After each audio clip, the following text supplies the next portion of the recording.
Louise Haigh, what a disaster. In my view, another shambolic politician and an utter hypocrite. Turns out that Louise has a colourful past, and I don't mean her hair. I'm talking about a criminal record after being found guilty of fraud by misrepresentation. You couldn't make it up. Whilst her conviction is now spent and people argue it was the lowest level crime, doesn't sound great, does it? Especially when you're pontificating about Boris Johnson.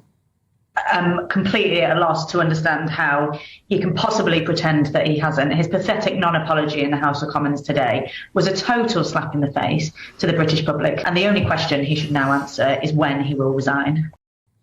Louise was apparently mugged and her mobile phone snatched. Only later she found it after being given another one, and she didn't bring it to the attention of her employers, Aviva. She pled guilty to fraud with misrepresentation, something she says she regrets. Thing is, Sky News reported that two people who knew her at the time claimed that she just wanted an upgrade on her phone. This, Louise claimed, was ridiculous. She also claimed that Sir Keir Starmer knew all about it and gave her the job anyway, but it transpired that he didn't know the extent. He's hot on this, apparently. The value symbolised by the door of number 10 must be restored. The game is up. You cannot be a lawmaker and a lawbreaker. Only then can the government function again. Only then can the rot be carved out. Only then can we restore the dignity of that great office and the democracy that it represents.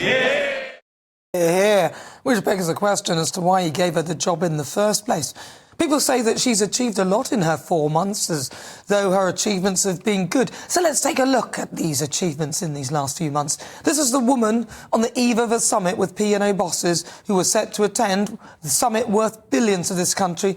As Transport Minister, Louise said this about the company. The bosses were so annoyed they threatened not to attend the business summit.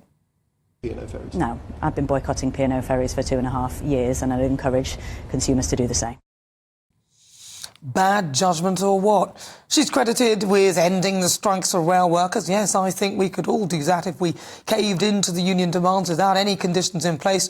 One of the first things she agreed to was an inflation-busting pay rise for the rail workers, keeping all the dodgy working practices.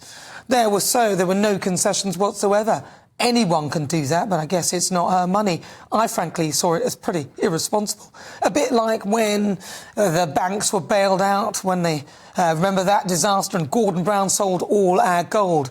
I mean, if you're going to stand on the plinth of integrity, castigating others, you will fall on your sword. People are saying that Keir is being ruthless, but I'm not buying this. I'm sorry, Louise, but something smells fishy. This isn't over.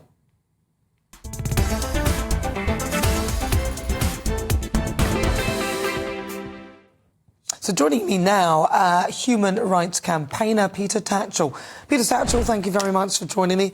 Yeah, okay, come on, this Louise Haigh, she had a criminal conviction. Seems as though there's something not quite right about all of it. She should go, surely. Well, Keir Starmer is absolutely right that those who make the law should not break the law. What Louise did was, many years before she became an MP, there is some confusion about this particular case. It appears that a number of mobile phones, or more than one mobile phone, may have been stolen in that mugging that she suffered. And it appears that she forgot that one of them was not stolen, and it was later discovered in a drawer. Now, you know, people do make mistakes, and she did plead guilty. She did pay the price. She was convicted. So I'm just asking myself, you know, she's paid the price. She's fessed up. Does this really require her resignation? Because as she has said in that interview you ran, you know, Boris Johnson and Rishi Sunak both broke the law over Partygate during COVID. Both were convicted, but they stayed on as Prime Minister. So I think there has to be uniform standards across politics for all political parties, and I'm in favour of generally a bit of forgiveness here and there. I don't think so. Well, it was a bit of cake in the case of Boris Johnson, so I'm afraid if we are talking about what this is an actual act of not complying with some sort of law where Well, if you're saying that something is stolen and then suddenly it re-emerges, you should tell your employer. So I presume that Aviva, the insurance company she was working for, probably alerted the police when the phone was switched back on again, and she pleaded guilty for it. I don't think you can actually make any real comparisons with that and Boris Johnson. But the point we were making is that she pontificated on high about how disgraceful their behaviour was. So I just at a loss to understand why she even thought that she should be going for high office in the first place. And there's more to this than meets the eye, as other people are saying that actually she wanted an upgrade on her phone. So was she even actually mugged? Well, there are lots of ifs and buts, and we don't know. That's true. But I do think both Louise Haigh and Keir Starmer need to be more transparent and give a full account of this story, because it's coming out in dribs and drabs, and that is not satisfactory. The public have a right to know the truth. Well, I'm glad you said that, Peter Tatchell, because I actually agree with you on that. It's not really acceptable for our politicians who are leading us. Do you agree with Keir Starmer in terms of you cannot be a lawmaker and a lawbreaker, even if the conviction is spent? Well, I think in a case of a spent conviction predating a person being a member of parliament, I think there is room for forgiveness there to move on. If a person's paid a price, now I would say this about a Conservative MP or any other MP, if they had a conviction in the past, they pleaded guilty, they paid the price, it was before they became a member of parliament, I think that's fair enough. I wouldn't hold that against them. But what I do say is both Louise and the Prime Minister need to be much more clear about what actually happened and who said what and when. When did Keir Starmer know? What did he know? We don't know that he was told the full story. And that may be a perfectly reasonable thing for him to excuse himself on, because if he wasn't told, he can't really be punished or damned. Well, I mean, look, he's somebody who was the head of the Crown Prosecution Service. I'm sure he could have gone to find out more information if he really wanted to. So I'm not even believing his account either, but, that's down to other people. Now, I want to also, whilst I've got you here, I want to get your views on the assisted dying bill that went through yesterday. Are you in favour of it? I am, because I've seen suffering from loved ones, long, prolonged suffering, agonizing suffering. And also I'd like to make the point that assisted dying already happens in this country, and it's official. It's on the NHS.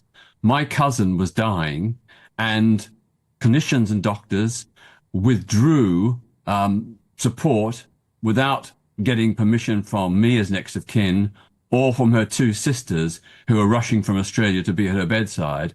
And they took away the food and water, and she died literally, because of that decision, she died literally 2 hours before her sisters arrived to be at her bedside. Well, so what does that tell you? That was done by the NHS. And it's not the only case. I've heard of other people in similar situations where medical staff have withdrawn life support and effectively killed the person. Well, so what does that tell you? I mean, they've assisted the death. Was that acceptable in your view? No, it wasn't. No. Well, that's assisted dying for you.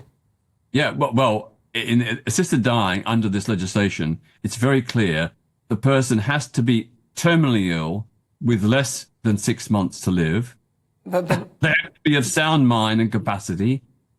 That has to be confirmed independently by 2 different doctors and then okayed by a High Court judge. So there are very rigorous safeguards. They're very unrealistic, rigorous safeguards. There won't be a slippery slope, because the slippery slope can't happen because the legislation is so tightly drawn, it wouldn't allow for anything other than those conditions. All right. Well, you think that, but I think it will be more expansive. Peter Tatchell, thank you very much. Really good to talk to you.